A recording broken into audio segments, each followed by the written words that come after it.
Shalom, welcome everybody. This is Eliyahu Shear from Chesed Ve'emet, www.lovingkindness.co. And today we're studying Tanya of the Alter Rebbe. Today is Chaf Tevet, Chaf Dalet Tevet, which is the Yortzat of the Alter Rebbe. So we have the opportunity, Zechutu Yagen Aleinu, may his merit protect us, Zecher Tzaddik Livracha, may all of his merit shine upon us and illuminate us and assist us in all that we're learning today and always. So we're studying Tanya here from the Chabad.org site, and we're using the Lessons in Tanya, a well-known book known as Lessons in Tanya. What you see on the screen is exactly as it appears. You can follow along with the Hebrew and the English as well as the notes and everything that we'll be discussing together.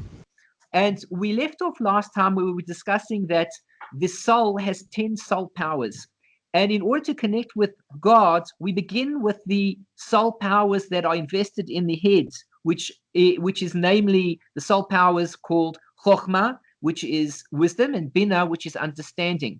And we said that when a person begins to invest the soul powers of the intellect in godliness, then it has a reverberation throughout one's entire being. And ultimately what this leads to is having fear of God and having love of God, and to such a degree that a person can have such a love of God that it can ultimately result in what's called kalot hanefesh, which means that the soul expires in divine ecstasy. And now we come to the next stage of the Tanya, which is discussing the remainder of all of these midot. Here's where we are. Ushar ha-midot, regarding all the other attributes, namely the chesed, gevura, tiferet, netzach, hod, yesod, and malchus, kulan hein anfei hayira. All of these are really branches of fear, v'ahava, and love, but also say him, and all of their offspring, as is brought in another place. So we're going to read the notes as we go along. Anything that's important, we'll read as it appears here. All the above explains why Chochmah and Binah are called the father and mother of the midot.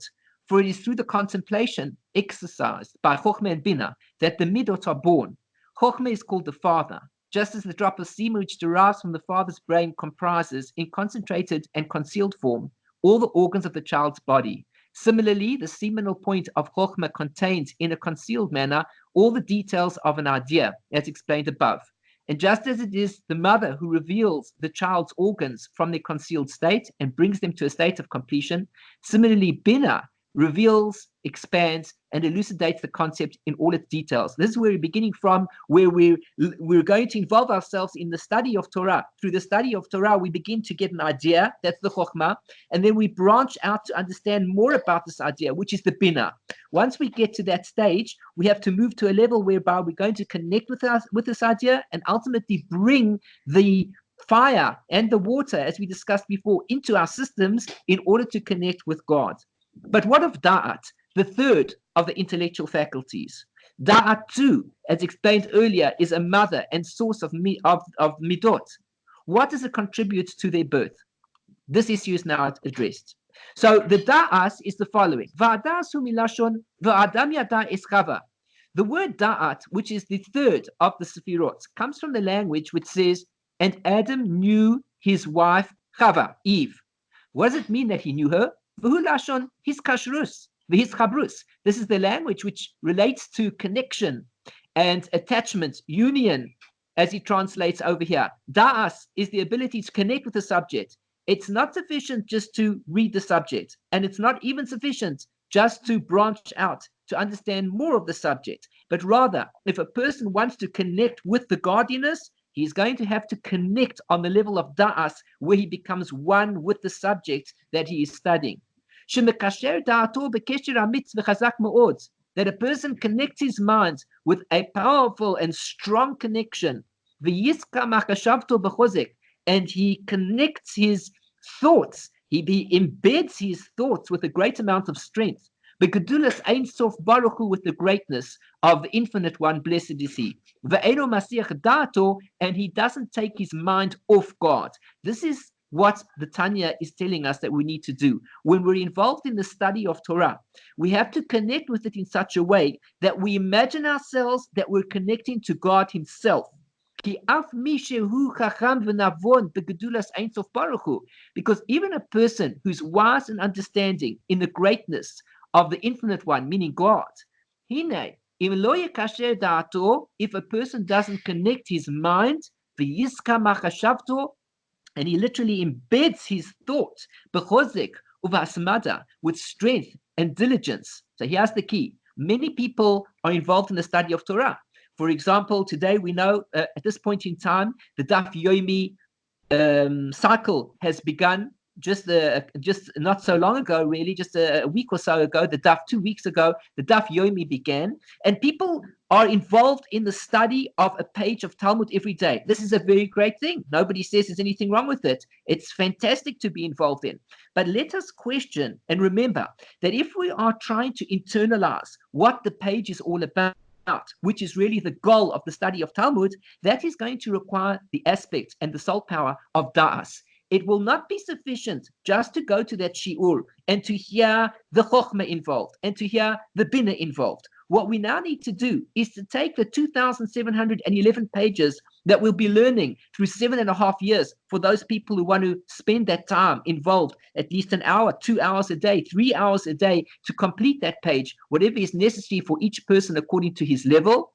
It is not sufficient just to read through the page as if the goal is to complete the shas and then afterwards have a big siyum. The goal is to master the material on the page in such a way that it becomes internalized into one system. If we are trying to connect with God, which is the aim of the Tanya, which is the aim of the Chumash, which is the aim of the Mishnah and the Talmud and all the holy Sefarim that we have, if we want to connect, it means we need to be with the aspect of Daat. We have to connect in such a way that we experience and we feel the connection. It is not just a secular study. We are not just reading words. And without that Daat, we are not going to be able to penetrate, to take the lessons that we learn and bring it into our system. So, for example, as I've said many times before, it's the same concept of the person. I like to give this analogy because it's so relevant every single time. It's the person who likes or loves the rose, and he picks the rose out of the garden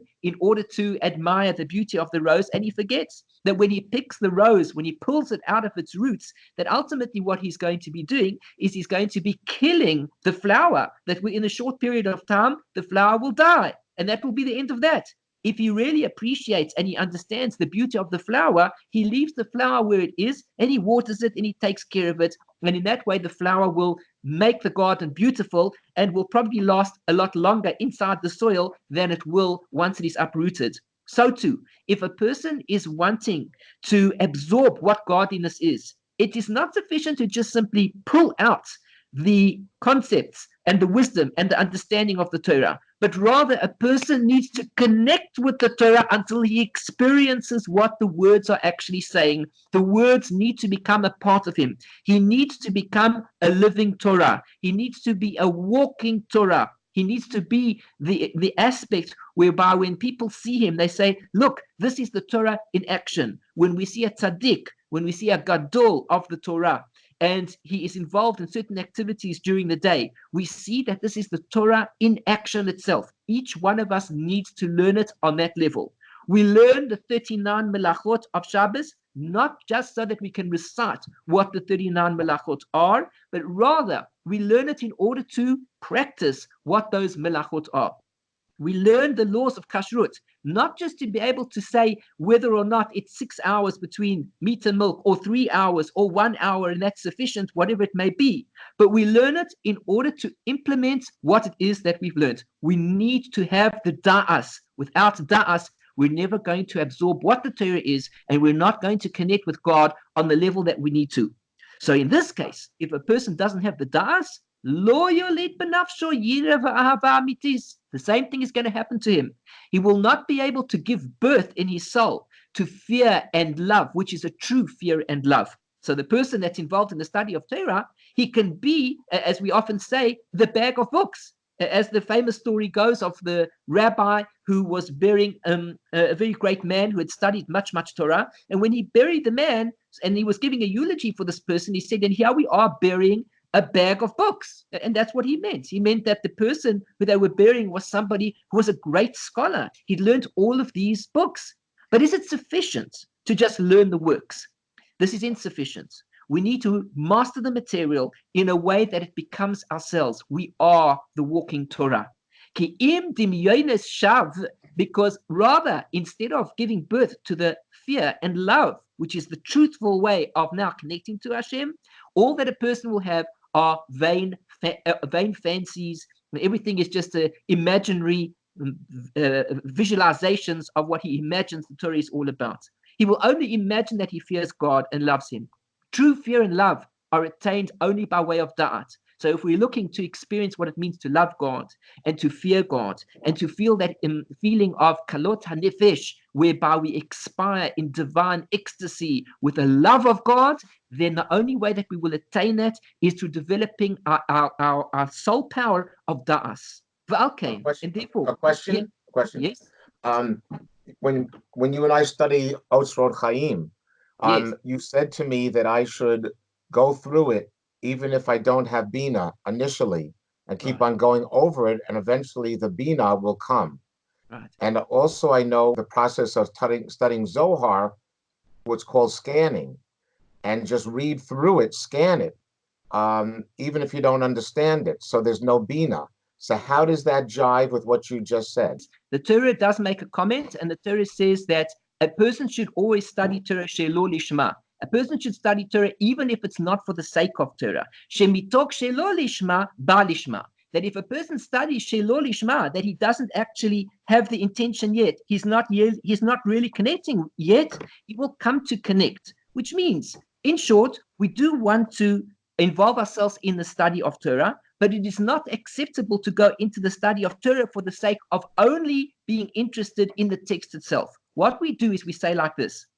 A person, for example, could study all of the books of Rabbi Abraham Abulafia. Rabbi Abraham Abulafia is an accepted Mukubal of the 13th century, and he is, let's call him inverted commas, if I can say it that way. He is the father, let's say, of the prophetic Kabbalah teaching as we have it today. Now, a person could take his work, the Chaya Olam Haba, and he could read through it. It's a very short work, 100 and something pages, and you can just simply work through this material. And I can assure you, you can read it 1 time, 5 times, 10 times, and 30 times. And after all of those times, you will not yet have prophecy. Why? Why is it that somebody is going to read it and he's going to understand that there's going to be an aspect of prophecy that will be revealed, and another person will read it 30 times and he will not yet prophesy. He will not yet have Ruach HaKodesh. He will not yet grow in his connection to God. Why?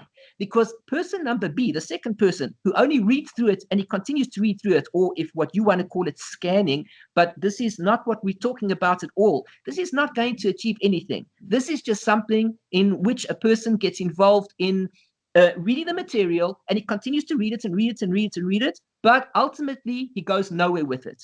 But the first fellow says, I will read it with the intention of absorbing the concept so that I'll be able to implement it and to be successful with it. Now, it's true. His value might be shelo lishma. He doesn't yet understand that ultimately you should be studying the Torah for the sake of God only. Why does he want the Ruach HaKodesh? Why does he want the Nevuah? Why does he want all of these spiritual experiences? These are shelo lishma. These are things that are not really for the purpose of Torah. God doesn't even want us to experience that we have to go off and say, I'm doing this for prophecy.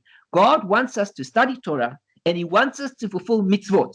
Come what may, whether we're rewarded, whether we're punished, it makes no difference. God wants us in this world to achieve the goal of studying his Torah and fulfilling his mitzvot. But he gives us rewards for doing these things. And he says to us, if you come along and you study the Torah, even if you start off and you have shelo lishma, you don't really know what's going on. You don't understand it fully. You just read through certain things and you get a feel for it. But because you do it shelo lishma, with your mind set that already you're on the right path, you will come to do it lishma. But if you always go about it in a way that you feel the answer to the problems is simply scanning a text or whatever you want to say or whatever you want to call it, that's not going to take a person to the levels that we're talking about. Let's take this book as an example. we can read this book together of the Tanya, which speaks about the different levels of the soul. It speaks about the Tzaddik, the Rasha, the Beinoni, and we can read through it one time around and we can gain very little from it. We can read through it again and find ourselves gaining a little bit more. And then comes a certain point after we've read through it perhaps 10 times or 20 times that we begin to feel this is really going to be a part of me. I understand the concept of the Tzaddik. I understand the concept of the Rasha, and I understand the concept of the Beinoni. Now what I'm going to do is I'm going to work on myself in such a way that I'm actively involved in making myself to be a Beinoni all the time. A person who reads through this text, just reading through it all the time, it's very nice what he's doing. I'm sure that some words will have an effect on him at some point in time. But unless he sets himself the goal that he's going to internalize what these concepts are, they will never be internalized. And that's what he's pointing out here. We begin with Chochmah. You will get nowhere without Chochmah. If you don't have the wisdom, forget it. You don't stand a chance. You need Binah. You need to apply understanding as well. If you're not going to apply understanding, you're also not going to succeed. But understanding and having that wisdom in the beginning is still better than nothing. However, if you are planning on having that final connection with God, you are going to have to develop the Daat. And that's what he says. Once we develop the Daat, we will take the Chochmah that we've learned. We will apply it to the Binah that we bring out, the understanding. We will put it within ourselves through the Daat, and this will have an effect on us and ultimately cause us to have a connection with God. Let us compare that perhaps to something secular, very profane. Let's take the idea of a pill. Let's say, for example, I'm not feeling well and I have a headache. So I say to myself, well, if a person has a headache, what should he do? Well, there is a pill that can remove headaches. If you take paracetamol, for example, and you take the right dosage of it, then you find that the headache will be lightened, or perhaps your headache will be removed completely. So somebody tells you that there's this pill. So you look at the pill and you say, well, that's very nice, but I still have a headache. So you try and explain to me in more detail. You say to him, look, you see this pill over here? Inside the pill are chemicals that can actually make your headache disappear. So the person says, that's fantastic. So he carries on looking at the pill. And still, after this scanning and all these different things that he's looking at this pill, who knows what he's doing, still he has a headache. So we say to him, but you didn't get the point. You have to take the pill. You have to put it onto your tongue, in your mouth. You have to take some water, flush it down into your throat. It'll go down into your body. And the chemicals of that pill will become released into the body. And as a result of that, your headache will go away from you. This is what the Torah is. If you want to be the person who wants to study Torah on the level of Chochmah, that's fine. But the person who does that, he'll never get it. He'll never get it. He's looking at this pill and he can't understand why his headache didn't go away yet. The person, on the other hand, who wants to go further, he says, I want to know more about this pill. I'd like to know, for example, how it can remove the headache. And you explain, well, there are certain chemicals in the body that work this way. And the pill has certain chemicals. And when the two meet, as a result of certain things that happen within the body, your headache disappears. Well, you can be that type of person as well. But at the end of the day, the pill is still not going to help. If a person really wants to remove the headache, he needs to take that pill and put it into his system. He needs to do something with the pill. This is the Daat. We take the Torah. We learn the Torah. We must. That's the Chochmah. We don't just learn the Torah, but we learn more of the Torah. We bring it out so that we can understand what the Torah is asking of us. It's not just 39 malachot. There are all the different rabbinical infringements. And then there is the atmosphere of the Shabbos. And there's the Kiddush. And there's the Shemirah of the Shabbos. And there's all sorts of things that go on about the Shabbos. And the person says, that's fantastic. But then there's the level of the person who sits down and he says, I'm going to observe the Shabbos. I'm going to do all those things now so that I will begin to experience what the Shabbos is. So long as I don't have the Daat, so long as I haven't yet connected with what it is all about, I will never understand it. Let's say, for example, you and I are learning the Sefer Shear HaGilgulim. We're learning the book of reincarnations by the Arizal. And the Arizal is teaching us all sorts of things about how souls come into the world and have to do certain things and how they can come into the world again, and they can be reincarnated this way and reincarnated that way, and certain things can happen to it while it's in the world and why it goes through all these things. And all that is very nice. But if you take that book and you put it back onto the shelf when you finished studying, then you are no better than the person who never opened up the book in the first instance. Because what's going to make the difference between this person who has studied it and the person who never even opened up the book is that the person who studies it cannot be satisfied with reading the words only. He needs to take those words to heart, which means he begins to apply it to himself. He says, this is actually me. I am the reincarnation. Perhaps I did something wrong in a previous life, and that is why I'm now experiencing what I'm experiencing in this life now. Suddenly, when something happens to him, he puts himself into a situation and he says to himself, this is probably because of something that happened before. I begin to apply the concepts that I learned from this holy book in my life at this point in time. At that point in time, we can be assured that the Arizal and Rabbi Chaim Vital have written a work for us to teach us something that will help us in our lives. Once we internalize the concepts, we'll become changed people. We'll become people who understand what it is that God wants from us. So we can do that with anything we want. We can take any Torah work that we want. We can take the Chumash that speaks about the stories of Abraham, Yitzhak, and Yaakov, and we can say this was a history book, and good for you.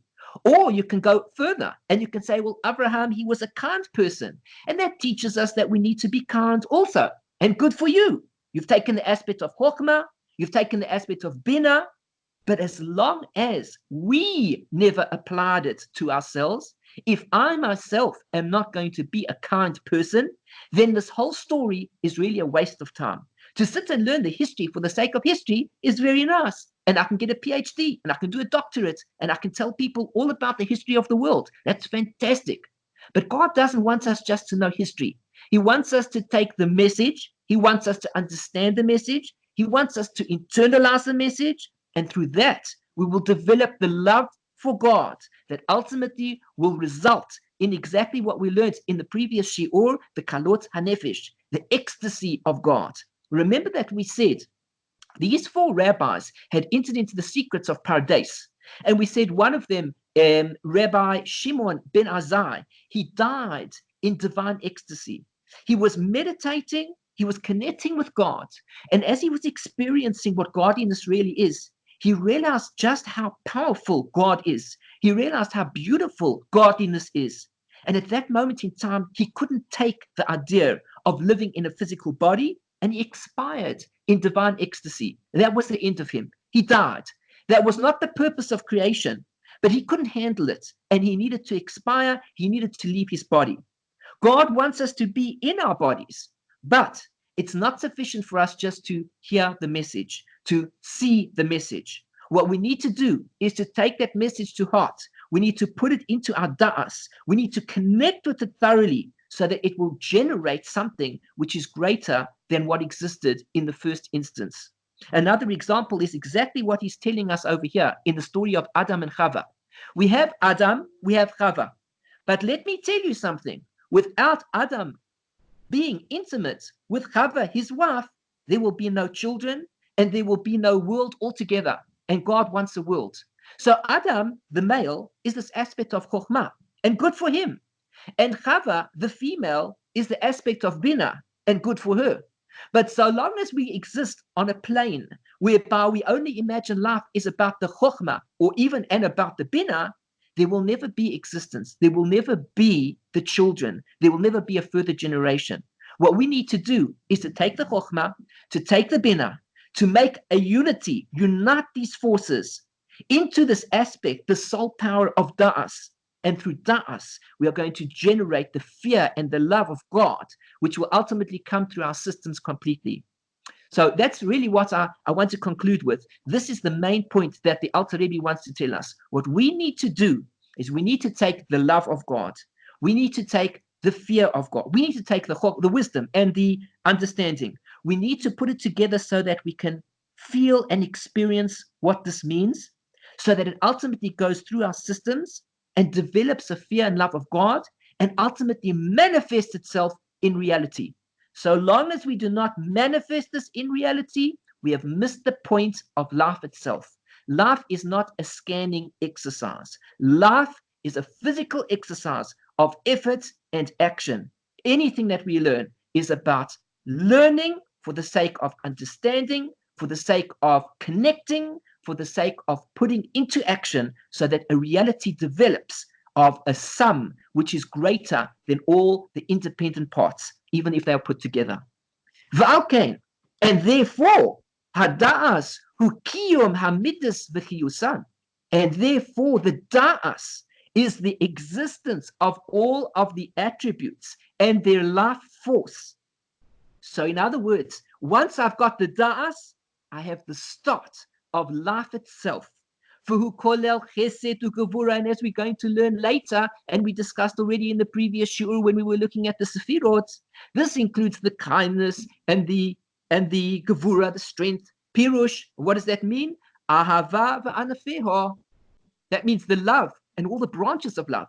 V'yira v'anfeha, and the fear and all the branches that come from fear. And that is our task. Now we move on from chapter 3, which we finished, Baruch Hashem, and we move on to chapter 4. And chapter 4 begins a section over here of something slightly further onwards from what we've been learning.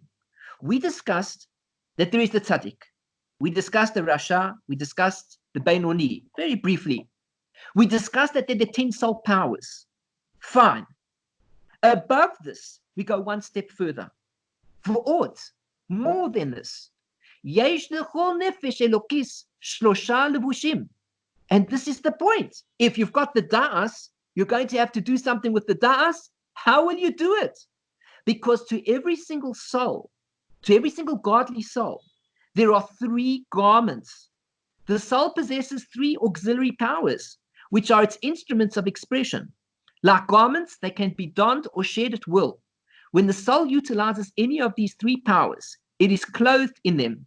When it does not use them, it is divested of them.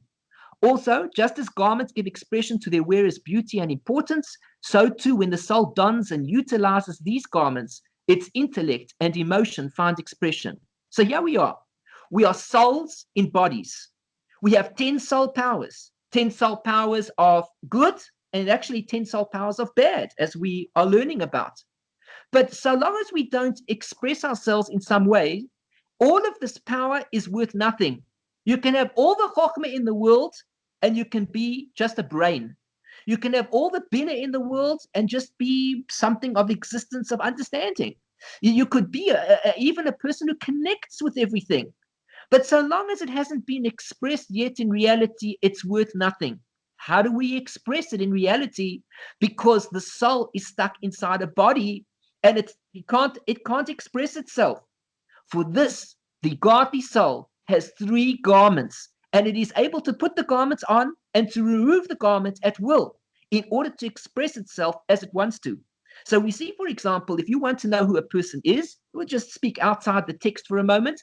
If we want to know more about who a person is, it is not good enough to look at a person. We will not gain enough information from looking at a person. All that we'll have is the kankan. All that we'll have is the jug. And we know that it's no good to look at the jug. We need to look at what's inside the jug. The problem is, sometimes you find, for example, as Pirkei Avot says, there is an old jug which has new content in it, has new liquid, new wine in it, and there is a new jug which has old wine in it. So it's no good taking a look at the jug and making a comparison of what's inside the jug. The jug is external. We go to the store, we pay a lot of money, we get a gold cup. And when people look at the gold cup, they say, isn't that a beautiful gold cup? It surely must have the most tasty liquid inside. And immediately when you taste the liquid, you find that it's disgusting. So the gold cup doesn't mean a thing. On the other hand, sometimes you can take a glass cup and it's worth nothing, a few pritters, a grushin, that's all. And you can put the most beautiful, tasty liquid inside and you can drink it and you can say, well, it might look like just a glass vessel, but inside there's a quality, and that is what I'm after. Now, the 10 soul powers, the soul itself is inside each person's body. But the problem is when we meet a person on the street, how do we know anything about him? Do we look at his hat that he's wearing? Oh, look, he's wearing a big hat. He must be a big chacham. Oh, look at his payot. Surely if he's got long payot, he must be a big chacham. He wears a long coat. That for sure tells us he's a big Talmid chacham because he has a long coat. Or we see a person who's dressed smart. We say he must be a very good person, a very kind person. He's wearing a smart suit. And then later on, we find out he's done the most horrific crimes in humanity. So we can't judge a person by this external aspect of what they look like. Instead, we need the levushim that surround the soul. And through that, we will understand who the person is. And what exactly are these levushim? Shehem machshava, dibur, u'maaseh. These are thought, speech, and action. Shel Tariag mitzvos HaTorah of the 600. You have to move down the page. So I'll just go back now. It was a bit of an interruption. I hope that the previous part has been recorded. And so we said that in addition to the divine soul, there are three garments. Shehem machshava, dibur, u'maaseh. Thank you very much. Let me switch that off. Shehem machshava, dibur, u'maaseh shel tariach mitzvos HaTorah. And these are the thought, speech, and action of the 613 mitzvahs of the Torah, which means to say, if we want to find out about a person's nature, there are three ways we can find out about a person's nature. And if we want to find out about our own nature, there are also three ways that we can find out about our own nature. And this is all as pertains to these three garments, which we use to put on and take off whenever we want to express something about ourselves. Now, machshava is thought. The way that we think tells us something about who we are to ourselves. Dibur, speech, tells us something to another person about who we are. And of course, again, if we see this jug in front of us, if we see this person, this vessel, so to speak, the body of somebody in front of us, and we need to know more about them, all we need to do is to begin a conversation. Once we begin to speak to them, we will find out more about their personality and whether or not they're on the side of good or not. Where are they holding? That's the dibur. And the third level that's going to be our garment to tell us more about somebody else, and of course ourselves as well, is the maisa, the action. What are we doing practically? Did we give the coin to tzedakah or not? Did we keep Shabbos or not? Did we eat kosher or not? Did we say the blessing or not? Did we do the actions involved that are necessary for this particular thing that we are involved in? The Alter Rebbe now goes on to explain how the divine soul expresses itself through these three garments. When a person fulfills, practically speaking, all of the practical mitzvahs, like for example, tefillin and tzitzit, ubedibur, and with his speech, who osek beperush kol tariyat mitzvahs v'yilchosayim. And this is what we're supposed to be doing with our lives. With his speech, he occupies himself explicitly with all the 613 mitzvahs and all of the halachas. How does a person occupy themselves in speech in the 613 mitzvahs? By the study of Torah. So as we see over here in the notes, if a person is, for example, studying Tractate Brachot, which deals with the commandments and the laws of blessings, or he studies Tractate Shabbat, which deals with the commandments and laws of Shabbos observance, the moment that he is involved in the study of Torah and he uses his mouth to speak, he is using a garment, one of the garments of the soul, in order to express itself in this physical world. And it must be done this way. First of all, the action of putting on the tefillin. It's no good just to know about the mysteries of tefillin. What counts is whether or not we put the tefillin on. It's no good knowing about the mysteries of tzitzit. What counts is, did we put the tzitzit on or not? Better the person who wears the tzitzit and he wears the tefillin and he doesn't know the mysteries involved because he actually does the mitzvah itself, than the person who studies all the mysteries but he never did the mitzvah, because we live in a physical world, which means we need to do physical things. Also, when it comes to the study of Torah, better the person that engages in the study of Torah through his speech than just thought, because Torah is all about saying what must be done, saying the words of godliness into the physical world, bringing godliness through the air of the physical world. Over Chavah. And how does he express himself? Through the soul garment of thought. Hu masig kol ma she'efshar lo lahasig b'pardes haTorah. He thinks and he conceives of everything that is possible for him to conceive of through the pardes of the Torah. Pardes is the pshat, remez, drush, and sod. Pei, reish, dalet, samach is known as the pardes. When we say that a person is entering into the pardes of Torah, we mean not only is he entering into the mysteries of the Torah. Pardes comes from the word in Hebrew, which means in English paradise or an orchard.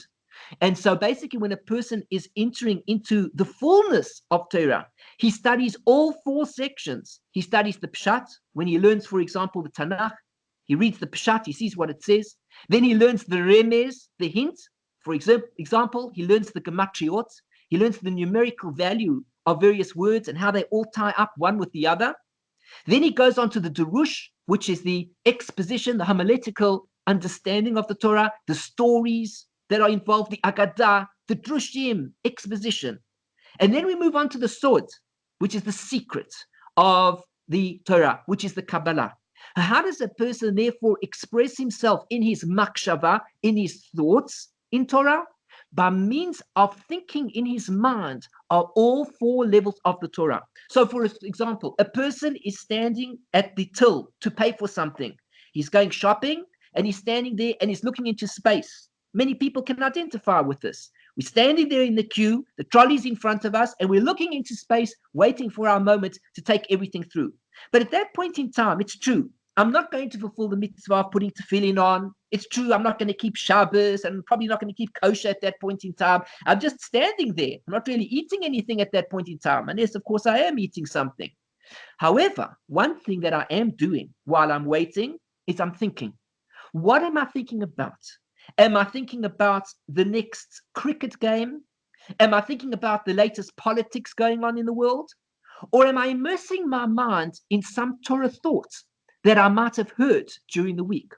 Or perhaps even better yet, I have my phone with me, I have my MP3 player with me, whatever it is, and I stick the headphones, the earphones into my ears, and I begin to listen to the words of Torah. And at that point in time, I immerse my mind in the words of Torah. Instead of just standing there, achieving nothing, I'm able to achieve something by using that time to immerse myself in the words of Torah.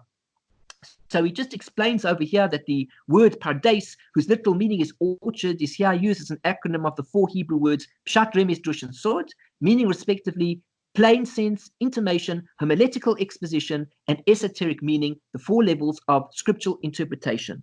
So at this point in time, we are stopping the Shear for the Tanya for today. We see we've ended off on a very practical subject of the three soul garments and how we express ourselves, the godly soul, through three soul garments. And next week we will continue. We'll learn more about these garments and how we use it to express ourselves further. So in the meantime, I'm going to conclude here and we're going to start our next Shear immediately afterwards. If you've enjoyed this Shear, please like the video and subscribe to my channel. Click on the bell to be notified of further Shiurim. And I'm Eliyahu Shear from lovingkindness.co, from Chesed Ve'emet. Please join me for another Shear, and I look forward to teaching you again in the near future. Wishing you all the best. Shalom, shalom, bye-bye.